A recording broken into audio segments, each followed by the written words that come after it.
good evening, everyone. For the first time in 8 years, Amherst will soon have new leadership with one of these two men leading the largest municipality outside of the city of Buffalo in all of western New York.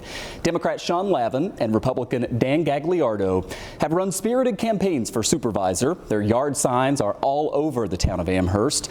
They bring very different plans and perspectives to the job, and starting this Saturday, voters can start to make their voices heard. Here's what some recently told us about this supervisor's race. I am retired, and I'm going to have trouble eventually if the taxes keep going up. The thing with Westwood, I really I'm questioning the whole, why we have to pick that up. Helping to address the Boulevard Mall or Station 12 that has been sitting there for a couple of years.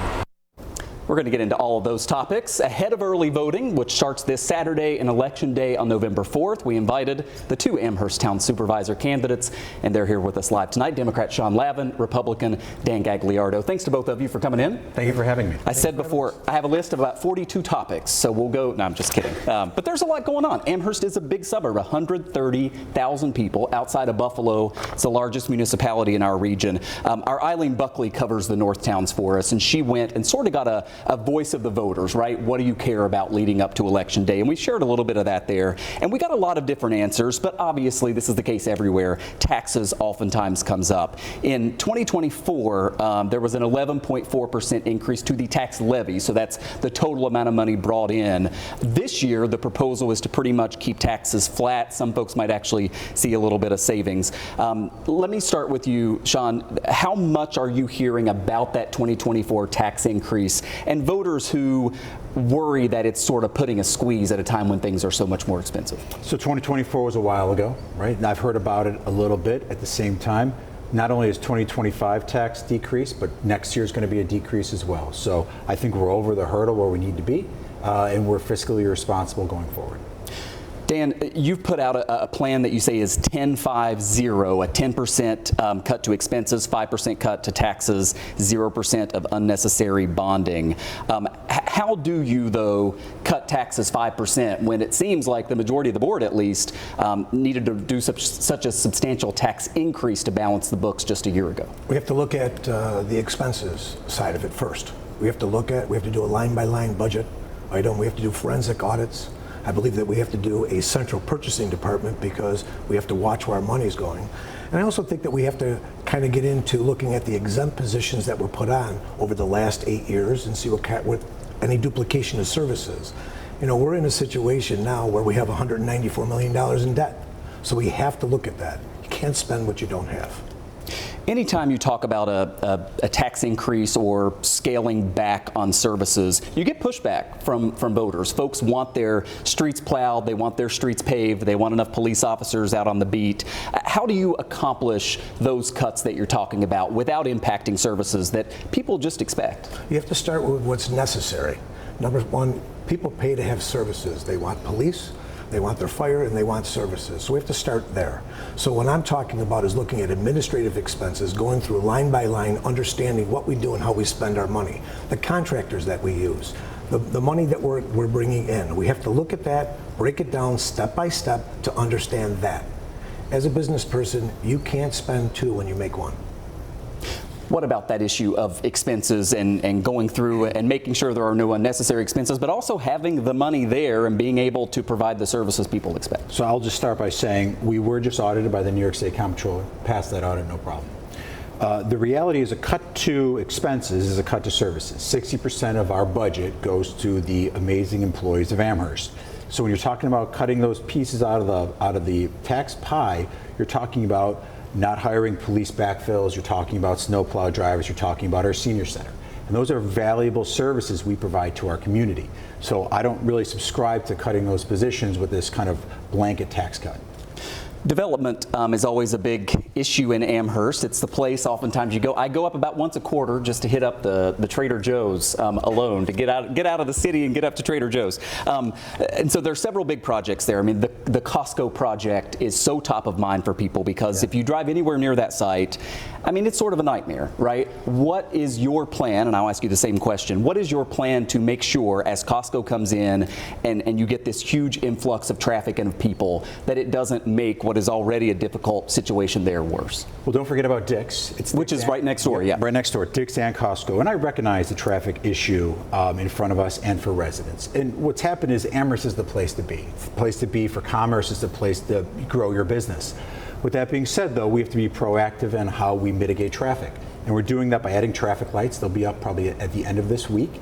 And we're also doing a lot with artificial intelligence on those traffic lights. And you'll see, residents can now see an upside down little J camera on these light posts because they're going to help move traffic more efficiently for the people using those in the areas around Niagara Falls Boulevard. Dan, what about that? And the town making sure that the infrastructure is there and that it's all working so that it's not an even more difficult situation than already exists? Traffic studies were done when Costco was put in there, so they have a plan that they need to follow. We have to watch it. We have to watch it very carefully. We have to see if we have congestion. We have to see whether the things that Shawn is saying are going to work. We won't know until we're involved and it's up and operational. A plan is as good as what's on paper, but in reality it might change a bit. So we have to watch it. I think that we're going to see it going out a little bit further. We're going to have to deal with that type of situation, but it's exciting that Costco is going to be here, and we have to work with it now that it's going to be built. Let me ask you about another development that a lot of people have been sort of worried about for a long time, the Boulevard Mall. I mean, you can drive by there now and see the state that it's in. There has been a change in ownership. Let me start with you. How do you view your role, should you win on November 4th, as town supervisor in helping to make sure that the Boulevard Mall becomes something? I'm happy that Benderson, but they were partners with Doug. And I'm glad that Benderson took it over. I think it'll be great. They're a good house. They do a good job. I'm excited about working with Benderson. We have to make sure that our infrastructure needs are met. I believe the development will be a little bit different than it was before that they had planned. I hope that we get the residents involved. My intention is to make sure that I'm out there. I'm negotiating this with Benderson. We get the public involved, and we make sure we put a plan together that's going to bring commerce back to that area. I think the eminent domain process itself was it took a little bit more than we had thought, but we have to make sure that we get all those questions done. But I'm excited that Benderson is going to be the company that we work with. Should you win on November 4th, how do you view your role in dealing with what comes next for the Boulevard Mall? So we have taken as a town board a proactive approach, recognizing the mall was kind of failing going back almost 7 years ago. We lobbied and got $31 million for the West Side Interceptor. And that's a infrastructure sewer purchase, so the Boulevard Mall can be redeveloped to be a mix of commercial residential property. And I think that's important. Now that we have just one buyer, they're terrific in terms of what they are willing to do with the town of Amherst, and there's negotiations and conversations happening right now. Yeah, Benderson is very deeply connected with a lot of different projects in Amherst, so you know what you're dealing with here. Let me ask you about Westwood, the country club. In the little clip that we played at the beginning there, one of the voters in Amherst told us that was a driving issue for him. Dan, you have opposed what the town board did in selling that to Erie County. Why, and what is your goal with the lawsuit that you filed? Simply this.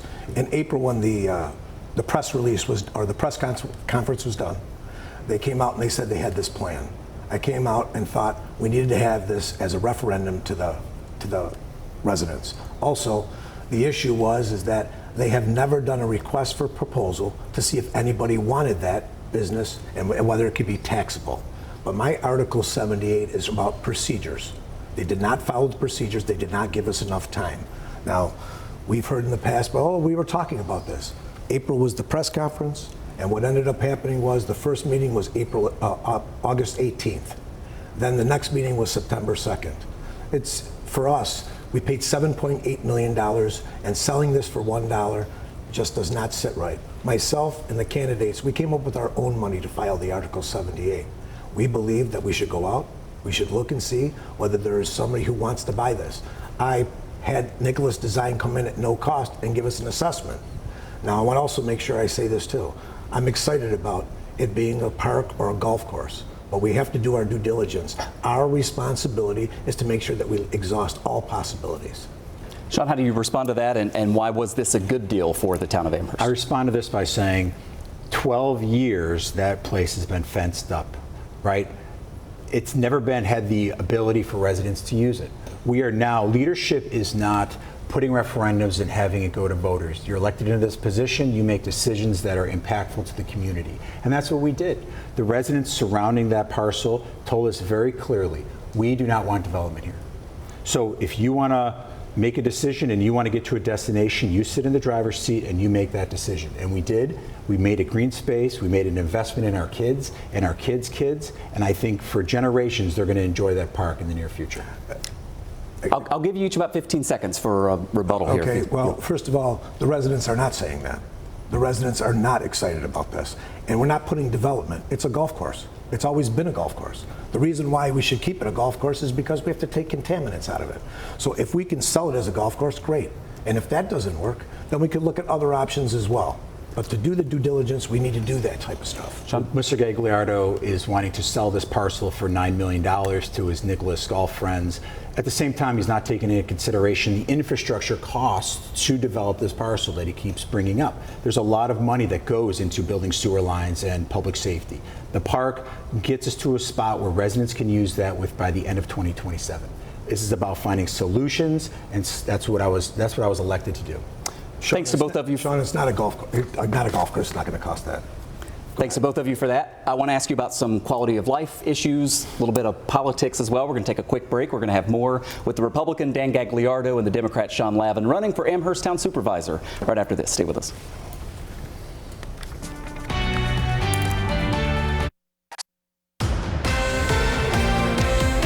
Welcome back, everybody. Joining us live here in studio tonight, the two candidates for Amherst Town Supervisor, Democrat Shawn Lavin and Republican Dan Gagliardo. Thanks to both of you for sticking around. Of course. Appreciate it. We talked a lot there about some of the development projects in the town of Amherst. I want to ask you about some quality of life stuff.